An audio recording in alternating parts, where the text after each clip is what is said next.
నినాదంతో thermal plant పెట్టిన తర్వాత ప్రజాభిప్రాయ సేకరణలో భాగంగా అప్పటి ఆర్డీఓ గారు కిషన్ రావు గారు ప్రతి ఇంటికి ఒక ఉపాధి కల్పించబడుతుంది లేదా 5 లక్షల రూపాయల పరిహారం అనేది చెల్లించబడుతుందని చెప్పారు.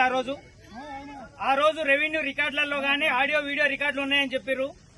ఆ రికార్డులను కూడా తనిఖీ ఒకసారి చేసుకుని మా అందరికీ న్యాయం చేసే విధంగా మీరు సహకరించాలని కోరుతుంటూ అందరూ ఏకమయ్యి ఈ రోజు సబ్ కలెక్టర్ ఆఫీస్ కి, ఎంఆర్ఓ ఆఫీస్ కి, కలెక్టర్ ఆఫీస్ కి పోవాలని నిశ్చయంతో ఇక్కడికి వచ్చిన అందరికీ పేరు పేరున ధన్యవాదాలు తెలియజేసుకుంటూ సార్ ఇక్కడ ఎంఆర్ఓ ఆఫీస్ వాళ్ళకు కూడా తెలియజేస్తున్నాం ఏంటంటే ఇక్కడ ఎవరు వాళ్ళ ఉపాధి కొరకు పోరాటం చేసే వాళ్ళు గానీ అరాచకం చేసి పోలీస్ డిపార్ట్మెంట్ కూడా చెప్తున్నాం ఇక్కడ ఎవరు కూడా అవాంఛనీయ సంఘటనలు కోరుకునే వాళ్ళు గానీ అవాంఛనీయ సంఘటనలు తావు ఉండేటట్టు చేసే వాళ్ళు గానీ ఎవరు లేరు సార్.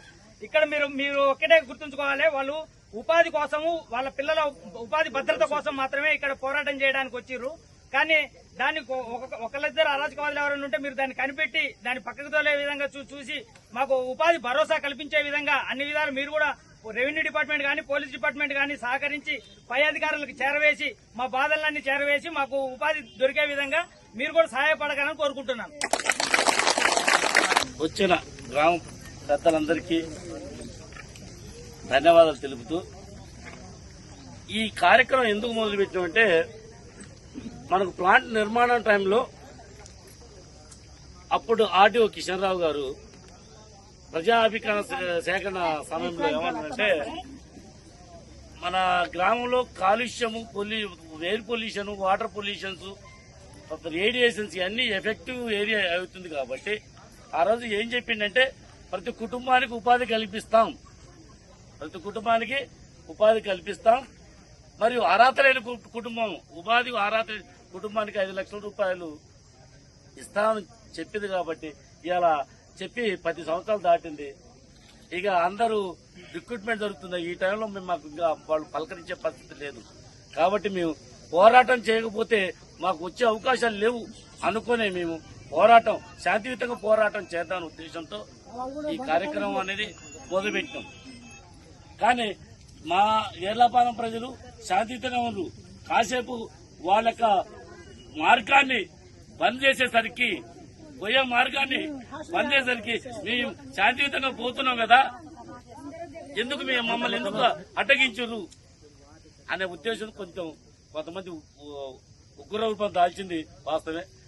వాళ్ళ తరఫున మా పోలీస్ డిపార్ట్మెంట్ నేను క్షమాపణ కోరుకుంటున్నా. నెక్స్ట్ ఇంకొకటి, మమ్మల్ని ఇప్పటి నుంచే సరే ఇవాళ ఒక మెట్టుకుని మాకు ఉద్యోగాలు వస్తాయని మేము అనుకోవట్లేదు. ఇంకా పోరాటం చేస్తేనే మాకు సాధ్యమవుతుంది.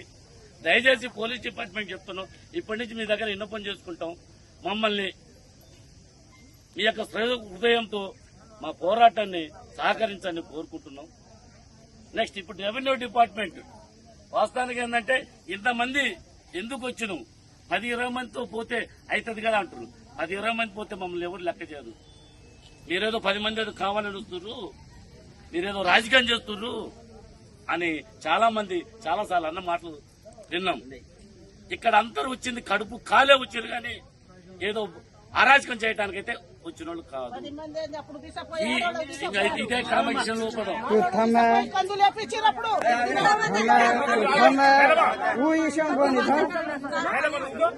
ఇప్పుడు మనలో ఐక్యత లేకపోతే మనం ఏది సాధించలేము.